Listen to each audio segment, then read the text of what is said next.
هاتنی جەنابی کاگنێچیر خۆی لە خۆیان هەنگاوێکی پیرۆزە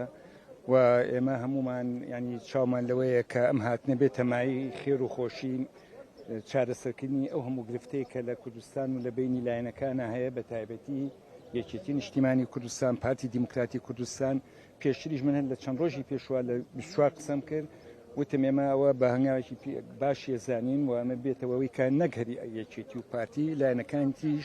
کۆ بمنەوە سێ مێزی مزاکەرە چونکە ئێمە کێشەمان زۆرە لەگەڵ ئەو عێراقی کە چاوی بە کوردستان هەڵنایە 1001 مەشاکیلمان بۆ دروستەکەن مەفروض من لە باتی لیستێک لەم لا و لیستێک قایمەیەک لەو لا بڕا بۆ بەغا هەموو بە یەک ڕیزی بە یەک تەبایی بڕۆین و ئەوە چونکە ئێمە ئەبێ ڕۆژگاری ڕابردوو من کە هاتم ئێستا نوێی بە پێ هاتم بەبیری خۆمیێنمەوانێ ئەم هەموو ئەزیەت و ئازار و ئەنفال و چیمیایە ئێمە هاتوێتەوە لە شەڕە دەنووکمانە من پێم وایە جوانترین شت هەنگاو ئەمە هەنگاوێکی چاکە لێرەسە و بە خێراتین یەکەین زۆر هەنگاومان ناوە بۆ یەکگرتنەوەی پێشمەرگە چەندین لیوامان حاضر کردو دیسان و بیخێنێ سەر وەزارەتی پێشمەرگە ئەمە ئیشی ڕۆژ و دوو ڕۆژ نییە ئێمە لە 2006 2010 هەمووی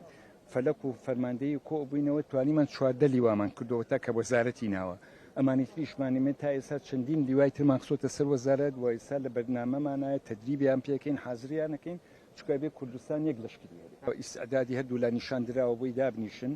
سبەی دوی سێ ئیمڕۆ دابنیشن لە سبەینە باشترە خەڵکی کوردستان چاوی تێوەیەتی